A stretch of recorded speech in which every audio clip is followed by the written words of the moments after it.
Hello, everyone, and welcome back to Daily English Dialogues.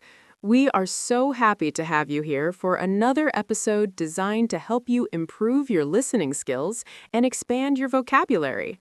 Today, we're diving into a topic that affects almost every aspect of our lives, our personalities.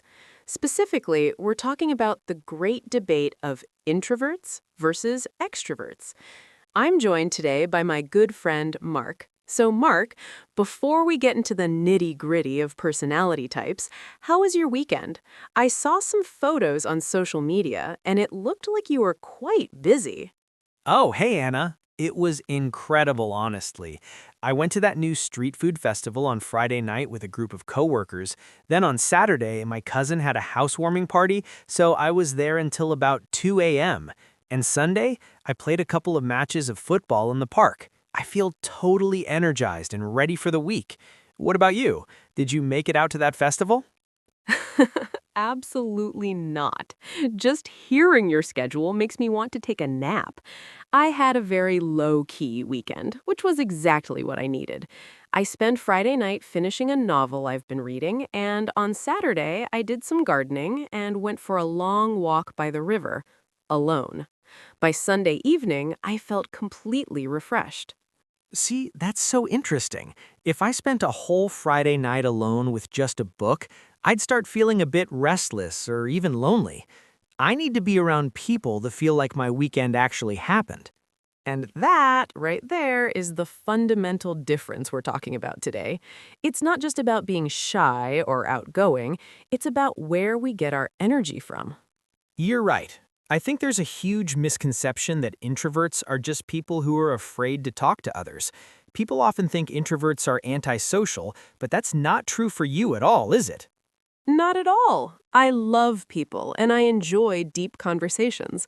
The difference is that social interaction drains my battery, whereas it seems to charge yours. For me, being an introvert means I process things internally.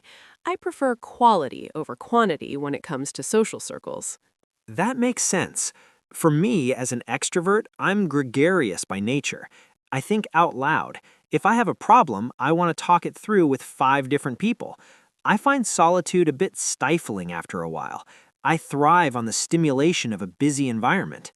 Exactly. And it's important to clarify that introversion isn't the same as shyness. Shyness is a fear of social judgment. It's an anxiety-based response. Introversion is simply a biological preference for environments that aren't overly stimulating.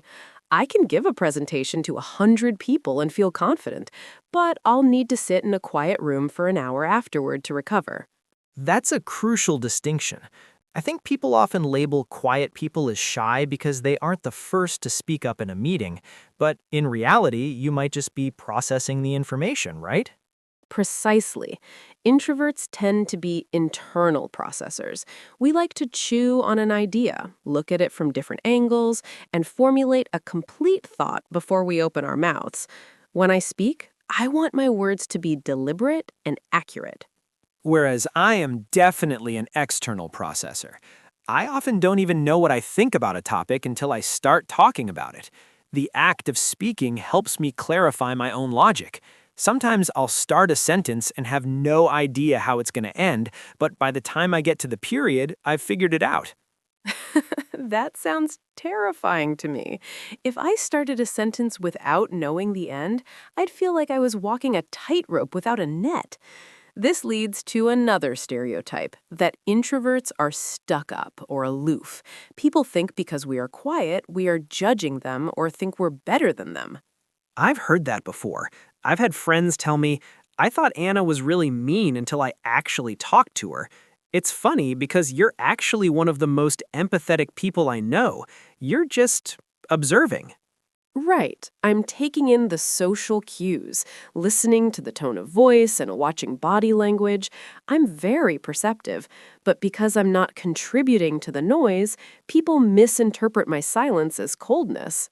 It's almost like we speak 2 different languages.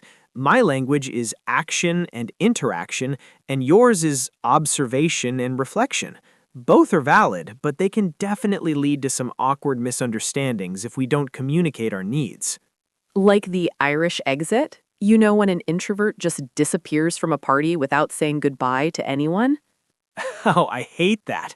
I spend 30 minutes saying goodbye to every single person. I have to make sure everyone knows I had a great time and that I appreciate them being there. If I just left, I'd feel like I was being disrespectful. See, for an introvert, the goodbye ritual is the hardest part. By the time I'm ready to leave, my energy is at zero. The thought of having 5 more mini conversations just to say goodbye is daunting. It's not about being rude, it's about self-preservation. That's a word I wouldn't have associated with a party. Preservation. It really shows how much effort it takes for you to navigate those spaces. I think another myth we should debunk is the idea that extroverts can't be intellectual thinkers. That's a fair point.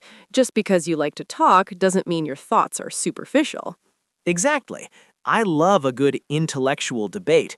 The difference is I want to have that debate in a crowded pub with music in the background, while you'd probably prefer a quiet library or a park bench. Spot on. We both want to reach the same destination, understanding a topic. We just take very different transportation to get there. Let's talk about that battery idea. It's a very popular way to describe the two types. I like to think that extroverts have a battery that is charged by external sources, noise, conversation, action. Definitely. When I'm in a crowd, I feel a surge of adrenaline. It's like I'm soaking up the vibes of everyone around me. If the energy in the room is high, my energy stays high. But if I'm stuck at home for too long, my battery starts to deplete. I become sluggish and even a bit moody. On the flip side, my battery is internal. I start the day with a full charge, but every social interaction, even the ones I enjoy, takes a little bit of that power away. By the end of a workday, I might be at 10%. If I go to a party after that, I'm running on fumes. You know, it's interesting you say it's like a battery. I actually think of it as social hunger.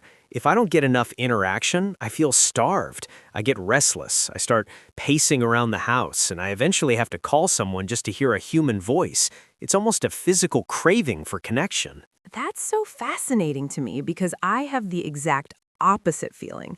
I call it social overload. It's like when you have too many tabs open on your computer and the fan starts spinning really loudly. My brain just gets hot. I can't process any more words. Have you ever experienced a social hangover? A social hangover? You mean like after drinking too much? No, it's a term introverts use. It's that feeling of complete exhaustion the day after a big event. Your head hurts, your muscles feel heavy, and you literally cannot handle another person talking to you. It's a sign that you've pushed your battery way past the 0% mark. I've never felt that in my life.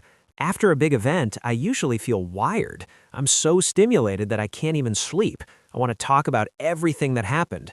So how do you replenish that energy when you're that low? Is it just sleep? Sleep helps, but it's more about solitude. I need to do something that requires zero social performance. For me, that's reading, knitting, or just sitting in a park watching the birds. It's about returning to my center. If I don't get that time to recharge, I run the risk of burnout. Burnout is a serious thing. I think extroverts can get it too, but for different reasons. We get boredom burnout. If our lives become too predictable or quiet, we lose our motivation. I need the spark of a new person or a new environment to keep me going. This is why weekend plans are such a point of contention in relationships, don't you think? If an extrovert is dating an introvert, Friday night becomes a negotiation. One wants to go out and refill, and the other wants to stay in and recover. I've definitely been in that situation. I used to think my ex-girlfriend was being difficult when she didn't want to go to my friend's birthday party. I thought, it's only 2 hours. How hard can it be? But now I realize that for her, those 2 hours were a withdrawal from an account that was already empty. Exactly. It's not a lack of effort, it's a lack of resources. And if you force an introvert to socialize when they're empty, they're not going to be very good company anyway. They'll be quiet, distracted, and probably checking their watch every 5 minutes. So the secret is pacing yourself. I've noticed that you often leave parties early, or you find a quiet corner to talk to just one person. Is that a strategy to save battery? Absolutely. It's called energy management. I know that if I have a big presentation on Monday, I need to keep my Sunday very low key. I have to allocate my energy carefully. I can't be spontaneous with my social life the way you can. That sounds like a lot of work, Anna. I feel lucky that my battery is so resilient. But I suppose the downside for me is that I'm very dependent on others for my happiness. If everyone is busy and I'm alone, I struggle to find that internal peace that you seem to have naturally. And that is the trade-off. You have the breadth of energy to engage with the whole world, while I have the depth of energy to focus intensely on my inner world. Neither is better, but we both have to be careful not to let our batteries or our hunger get out of control. Oh, Mark, small talk feels very superficial to many introverts. It feels like we're spending our limited social energy on things that don't really matter. We'd much rather jump straight into a profound topic, like your philosophy of life or your biggest fears. But you can't just ask someone about their existential dread at the grocery store, Anna. That would be so awkward. Imagine the cashier's face if you asked, "So, what is the meaning of your life?" while they're scanning your milk. I know, I'm being hyperbolic. But to me, small talk feels like a script. How are you? Fine, and you? I'm good. It's a loop that doesn't provide any new information. It's tedious. It feels like I'm wearing a mask, performing a role that isn't really me. See, I look at it differently. I see small talk as a social lubricant. It greases the wheels of an interaction. It's a way to gauge someone's mood and personality before you dive into deeper waters. Think of it like a radar. I'm scanning to see if the other person is friendly, open, or busy. That's a very practical way to look at it. So for you, talking about the weather isn't actually about the weather? Exactly. When I say, "It's a bit chilly today, isn't it?" what I'm actually saying is, I'm a friendly person, and I'm open to a conversation if you are. If you respond with a smile, I know we can move on to something more substantial. If you just grunt, I know to leave you alone. It's a safety check. I suppose that makes sense. But for an introvert, the cost of that check is high. We have to power up our social engines just to say something we don't care about. It's like starting a car just to drive 10 feet.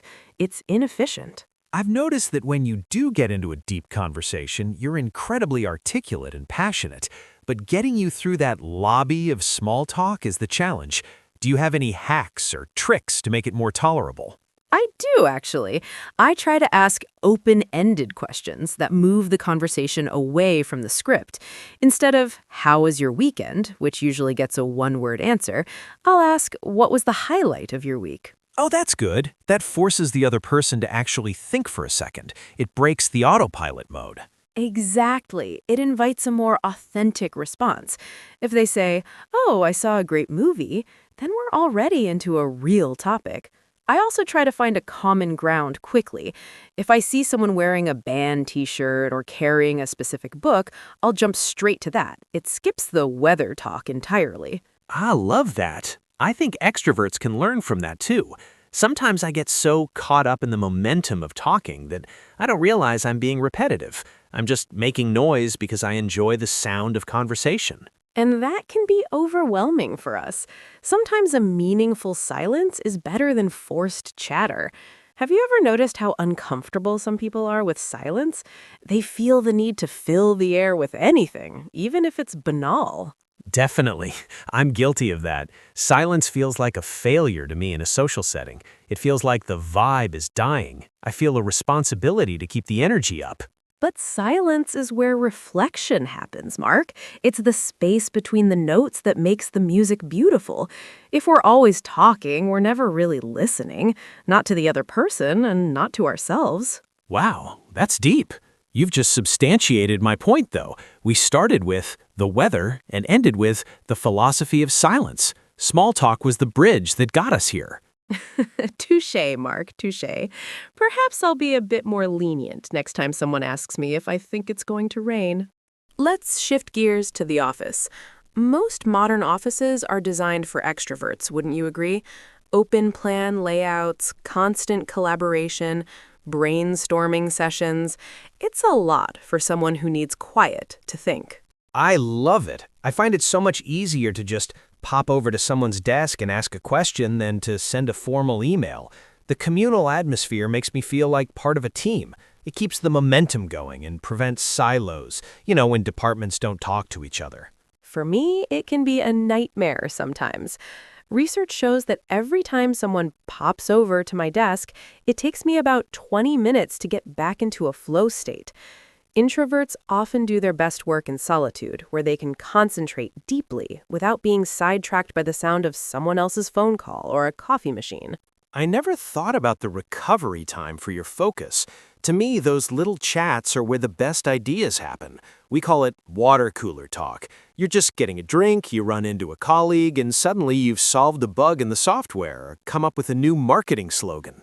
I see the value in that, but I think we need a better compromise. For example, meetings. Extroverts tend to dominate meetings because they think out loud. By the time I've processed the first point, you're already on point 4. Guilty as charged. I often feel like if I don't say the idea immediately, it will disappear. But that means I might be interrupting your thought process without realizing it. Exactly. A great pro-introvert workplace strategy is to send an agenda 24 hours in advance. That way I can prepare my thoughts and contribute meaningfully rather than feeling put on the spot. When a boss asks, "What does everyone think?" my brain often goes blank, not because I don't have an opinion, but because I haven't vetted it yet. That's a really helpful tip. I'll try to do that for our next project meeting. But what about leadership, Anna? There's this assumption that to be a CEO or a manager, you have to be this gregarious, loud people person. That's a huge myth. Actually, some studies suggest that introverted leaders are often more effective, especially when leading proactive teams. Because introverted leaders listen more than they talk, they allow their employees to run with their own ideas. They don't feel the need to take over the room. Whereas an extroverted leader might accidentally stifle a creative team by being too dominant. Precisely. An extroverted leader is fantastic for a team that needs a spark or a lot of encouragement. But if the team is already highly motivated, they might find a very loud leader a bit overbearing. It's about matching the leadership style to the team's temperament. I also think the shift toward remote work has changed the game. I found working from home during the pandemic incredibly isolating. I missed the buzz of the office. I ended up scheduling 10 Zoom calls a day just to feel connected. And I was in heaven. No drive-by interruptions, no loud hallways, just me and my laptop. I found I was 30% more productive. However, I did realize that I missed the social cues you get in person. Sometimes an email can sound curt or rude when the person was actually just in a hurry. That's where the hybrid model comes in, right? A few days of solitary deep work for the introverts and the extroverts focus, and a few days of collaborative office time for the social butterflies. It's a sustainable solution. It acknowledges that productivity looks different for everyone. It's not about how many hours you spend talking, it's about the output and the quality of the work. Well said. I think the key word here is flexibility. If a company can accommodate both types, they'll have a much more diverse and successful workforce. That's a very poetic way of putting it, Mark. But let's look at the maintenance side of things. To me, a friendship is a commitment. If I have a friend, I want to know their history, their dreams, and their bad habits. I want to be there for them 24/7. If I had 50 friends, I'd feel like I was failing 47 of them every single day. Yeah, I see where you're coming from, but I don't see it as a failure. I have different friends for different things. I have my football friends, my work friends, and my old school friends. We don't have to talk about our innermost secrets every time we meet. Sometimes just having a laugh and sharing a hobby is enough to build camaraderie. I find those surface level friendships quite taxing, though. I feel a constant pressure to perform or be entertaining in a large group. In a one on one setting, there's more vulnerability. You can be yourself, there's no need for bravado. But don't you ever feel like you're missing out on the energy of a crowd? There's a specific kind of buzz you get at a concert or a big birthday party that you just can't get in a quiet living room. Occasionally, yes, I do enjoy a good atmosphere, but I usually have an exit strategy. I'll stay for 2 hours, enjoy the high energy, and then slip away before I hit a wall. My friends know that if I disappear, it's not because I'm bored, it's because I've reached my capacity. That's something I've had to learn to respect. In the past, if a friend left early, I'd take it personally. I'd think, did I say something wrong? Are they not having fun? Now I realize it's just a biological signal. Exactly. And speaking of hanging out, have you ever heard of parallel play? It's very popular among introverts. Parallel play? Isn't that what toddlers do? Like sitting in the same room but playing with different toys? Precisely. But adults do it too. It's when two people sit in the same room, maybe on the same sofa, and one is reading a book while the other is playing a video game or working on a laptop. There's no talking, but you feel the comfort of the other person's presence. Oh, that sounds so strange to me. If I'm in a room with a friend, I want to interact. If we're just both sitting there in silence, I'd feel a massive obligation to start a conversation. To me, silence between friends feels like a gap that needs to be filled. And to me, that kind of silence is the ultimate sign of a strong friendship. It means we are so comfortable with each other that we don't need to entertain one another. We can just be. It's incredibly restorative. I suppose I can see the appeal if I really think about it. It's like being alone but without the loneliness. Exactly. It's shared solitude. It's the best of both worlds. But I know for an extrovert, that might feel like wasted time.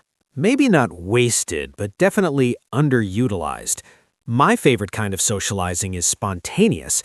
I love it when a friend calls me up and says, "Hey, I'm downstairs. Let's go grab a burger." I'll drop everything and go. Ugh, that is my worst nightmare. I need at least 48 hours of mental preparation before a social event. If someone showed up at my door unannounced, I'd probably hide behind the curtains. Note to self, never drop by Anna's house without a text message first. Please don't.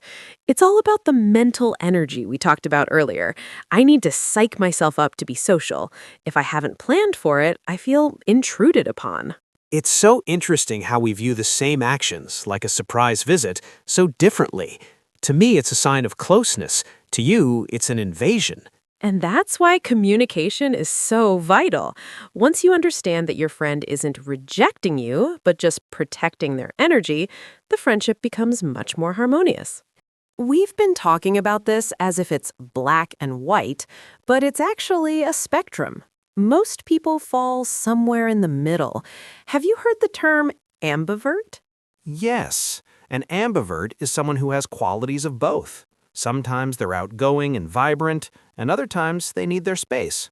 Honestly, I think I might have some ambivert tendencies. After a massive 3-day music festival, even I need a day of silence. Exactly. Nobody is 100% one or the other. Carl Jung, the psychologist who popularized these terms, said that such a person would be in a lunatic asylum.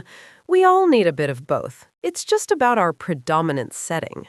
It's like a sliding scale. Depending on the situation or the people I'm with, I can adjust my volume. But I've heard people call ambiverts the social chameleons. They can blend into any environment. That's a perfect description. An ambivert is incredibly versatile. In a room full of introverts, they might take the lead and keep the conversation going. In a room full of extroverts, they're happy to sit back and listen. They have this unique ability to balance the energy of a room. I actually read a study that said ambiverts make the best salespeople. Really? You'd think an extrovert would be better at selling things. You'd think so, right? But the study found that extroverts can sometimes talk too much. They might talk the customer out of a sale because they aren't listening. Introverts might be too quiet and not push enough, but ambiverts have that equilibrium. They know when to speak up and when to shut up and listen to the customer's needs. That makes total sense. They possess a high level of adaptability, but I wonder if being an ambivert is actually more exhausting in a way. Why do you say that? It sounds like the best of both worlds to me. Well, because their needs fluctuate. An introvert knows they need quiet. An extrovert knows they need people. But an ambivert might start their day feeling like an extrovert and end it feeling like an introvert. If they commit to a big party on Monday, they might not know if they'll actually have the extrovert energy to enjoy it by Saturday. It's less predictable. I can see that. It's like having a confused battery. Sometimes it charges with solar power, and sometimes it needs to be plugged into the wall. Exactly. And because they are so good at blending in, people often miscategorize them. A friend might see an ambivert being the life of the party once and assume they're always like that. Then, when that same friend sees the ambivert being quiet and reserved later, they might think something is wrong. Are you okay? You're so quiet today. I've definitely said that to people. I didn't realize I was just seeing the other side of their spectrum. It's all about contextual behavior. I think as we get older, we all move closer to the middle. I've become much better at acting like an extrovert when I need to, and I think you've learned the value of a quiet night in. Definitely. My social appetite has changed. I'm more selective now. I don't need to be at every single event to feel validated. I've learned that a nuanced life, one with high energy moments and deep reflection, is much more fulfilling. That's the goal, isn't it? To not be trapped by our labels.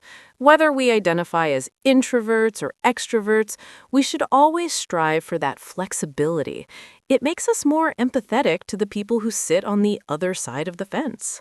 I read an article saying there's actually a biological component to this, something about dopamine levels. Yes, the theory is that extroverts have a lower sensitivity to dopamine, which is the reward chemical in the brain.